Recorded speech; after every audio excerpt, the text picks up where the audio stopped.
chamo Wilson Oliveira, né? Eu sou graduando no curso de Pedagogia e sou voluntário no programa de iniciação científica voluntária da UEMP, que é o PIQV, e o meu orientador é o professor Antônio Donizete. O título da nossa pesquisa foi Corpus, Ensino Superior e Privilégios, Discurso e Poder. Bom, um dos fios condutores da nossa pesquisa foi o pensar o conceito de branquitude como um fator crucial na manutenção da estrutura racista dentro das instituições de ensino superior. A partir da crítica à tradição filosófica europeia, a pesquisa teve como foco analisar a contribuição de tal pensamento para o que se passou a denominar como a ideia do homem europeu, o homem universal, em comparação aos não-europeus, tendo em conta o que isso contribui ao entendimento da ideia de branquitude entre nós, brasileiros. A branquitude é muito mais e vai muito além das nossas disposições individuais, assim como o racismo. O que isso quer dizer? Quer dizer que, de certa forma, há uma imposição da Europa, seja num sentido epistêmico, seja num sentido estético, seja num sentido científico, ético, enfim. Tudo que a gente tem como tradicional hoje no mundo dos humanos é parte da Europa.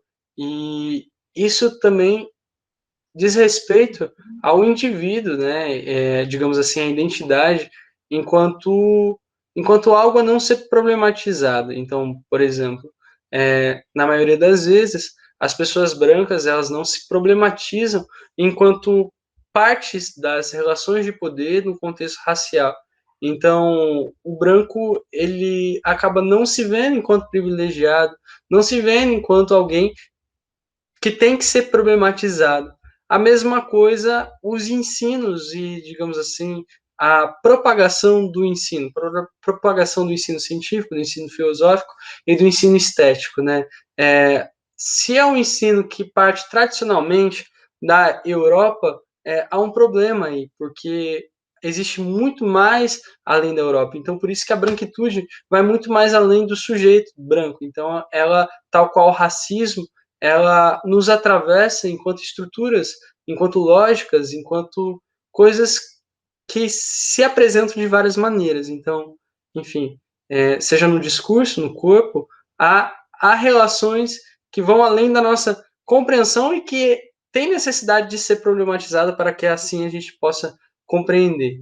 Enfim, o problema da branquitude ou é silenciado, esquecido numa certa naturalização séria, como eu disse, muitos brancos não consideram, não se consideram como um problema ser branco, digamos assim, um problema está no lado do privilégio, ou se consideram o privilégio como um problema, jogam para o negro pensar no contexto das pesquisas, enfim, numa certa naturalização daltônica.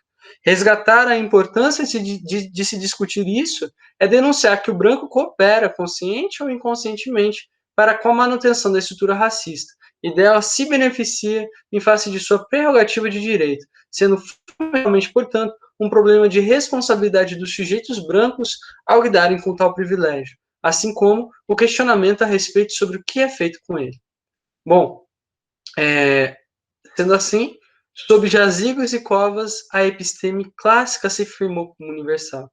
Então, eu cursei filosofia na UEMP, né, por 4 anos, e a gente aprende a história, né, a história da filosofia, a história tradicional da filosofia. E a história tradicional da filosofia, ela é majoritariamente europeia.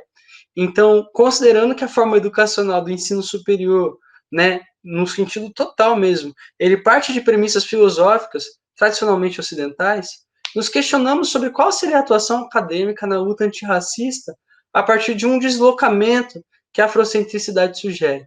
Porque, para se pensar esses contextos, a gente viu, de acordo com os nossos estudos, as nossas leituras, que seria interessante tentar pensar uma perspectiva que não a ocidental europeia.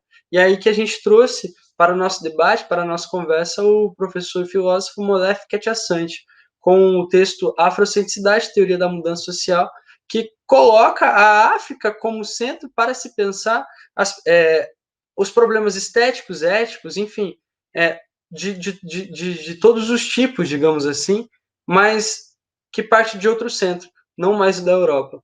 Então, se o ensino superior ele percebe, digamos assim, ou acaba não percebendo mas que o seu ensino ele é majoritariamente ocidental, há um problema, e um problema que precisa ser discutido, porque existem outras maneiras de se ver e de se encarar o mundo.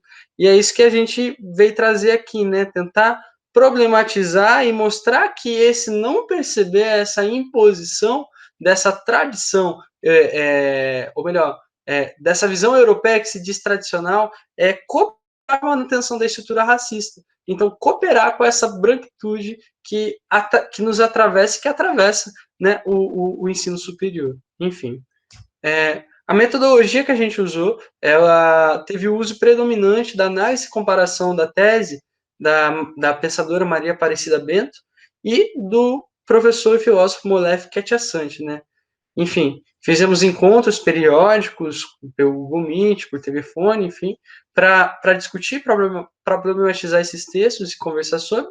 E alguns filmes também nos apontaram como isso ele é nítido e existe, só que é tirado e é posto de lado, né? Então, alguns dos filmes, dois brasileiros, que seria o Casa Grande e o Apaió, e o Hotel Ruanda são três belos filmes para se ilustrar isso que a gente está dizendo aqui. Como, de certa forma, o branco ele tem muito mais privilégio, digamos assim, do que o não branco em qualquer classe social.